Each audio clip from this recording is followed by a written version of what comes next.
0निफ्राय लानानै 4 मास सासेयाथ' 15-16 दिन बायदिल' जादों आरो बे जिनिसखौनो फोजोबनो थाखाय गोबां NGO आफादफोर माहारियारि आफादफोर गोबां सेस्था खालामदों। खुलुमबाय लोगोफोर, दिनै नोंथांमोननिसिम मोनसे गोजोनथाव खौरां लानानै फैदों आङो।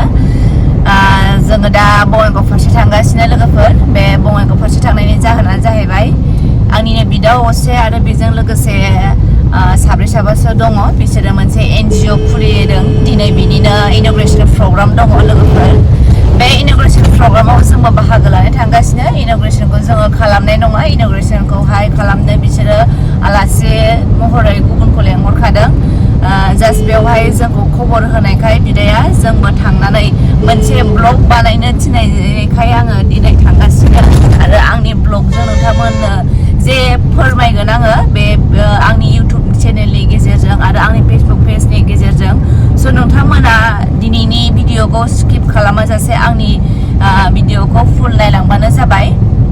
बिसोरो मोनसे NGO खुलिदों। बे NGOनि उद्देश्यआनो जाहैबाय आनाथ आश्रम लोगोफोर। बे NGOनि नामा जाहैबाय निसिमा अर्फेनेज हम ससाइटि लोगोफोर।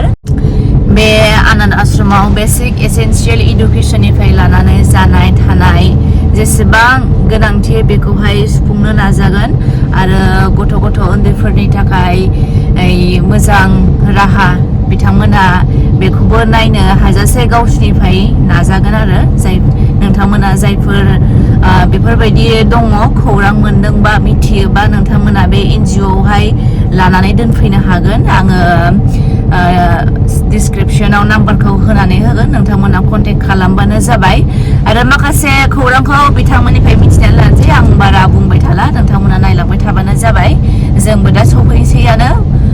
प्रग्रामाथ' जाबायानो जानो हागौ, जों लेटबो जाबाय, अखाबो हादोंमोन नालाय बिरादनो।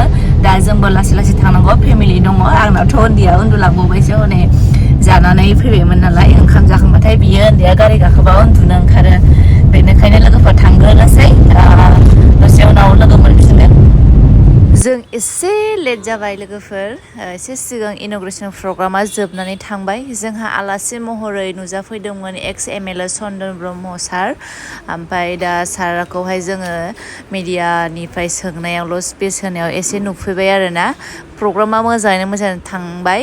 दा जोङो माखासे प्रग्रामखौ जोङो नुनो मोनासै। ओमफ्राय लोगोफोर नायनो हागोन, नैबेनो फार्स्ट रुम। सिङाव हाबजेननायावनो उन्दै गथ'साफोरनि जुलना दङ। मानो होनबा बेवहाय 0निफ्राय 6 इयार्ससिम लागोननो। थ' जायफोरा बिमा बिफाया खांनो हायाबा सोरबा सारेन्डार लायो बेवहाय बिथांमोनहा दोनफैनो हागोन आरोना।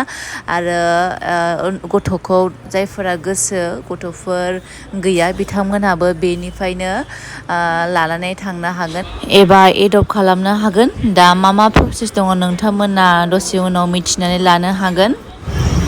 दिनैहाय जोङो बेहाय बङाइगावनि मोनसे होनना बुङो SAA स्पेशलाइज एडप्शन एजेन्सि।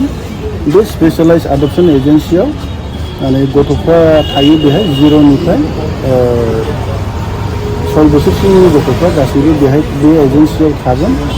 ओमफ्राय बेहाय थानाय गथ'फोरखौ माने जोङो जाय मानसिफोरहा गथ' गैजायै बिमा बिफाफोर दं बिसोरनोहाय जोङो माने खांनो हरनाय जायो, माने एडप्शनाव हरनाय जायो। दा बे खांनो लांग्राफ्राबो माने मोनसे सेन्ट्रेल गभर्नमेन्टनि खारा होननानै बुङो, सेन्ट्रेल एडप्शन रिसार्च अथरिटि।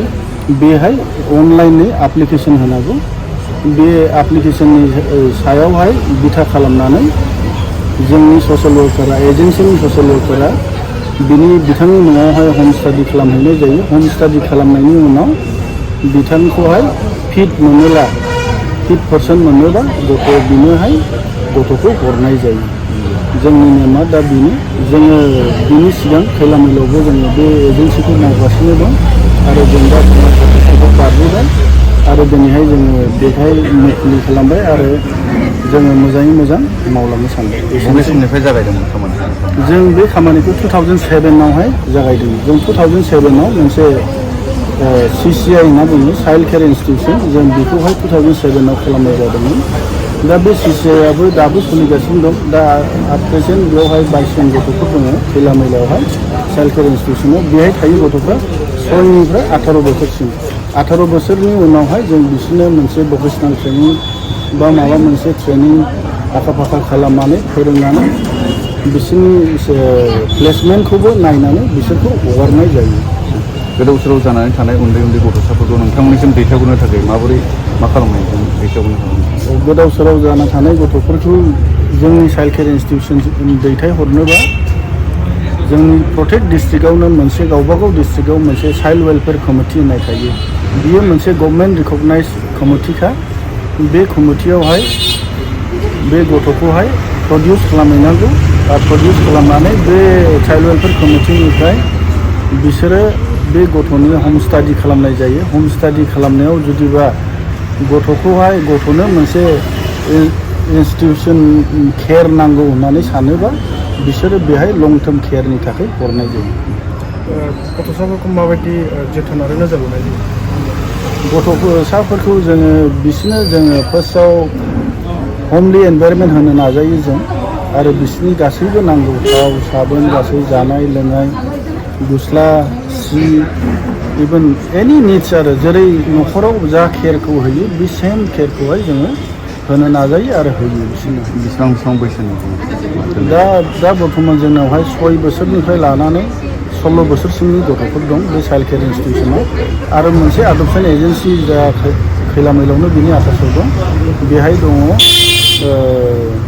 0निफ्राय लानानै 4 मास सासेयाथ' 15-16 दिन बायदिल' जादों ओमफ्राय बाद बाखिया 15 दिन सोरबा 2 मास सोरबा 1.5 मास 3 मास बेबायदिनो गथ' 7 दं जोंहा दा प्रेजेन्ट खैलामैलानि स्पेशलाइज एडप्शन एजेन्सि।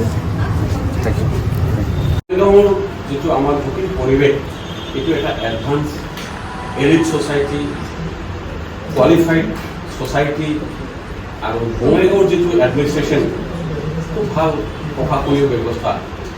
তো আজি বঙাইগাঁৱত এই কয়লা বনাৰ অনুষ্ঠানটো ক'বলৈ গ'লে এটা এক্সটেনশ্যন তাৰে এটা এক্সটেনশ্যন পোৱাৰ নিচিনা আজি হ'ল।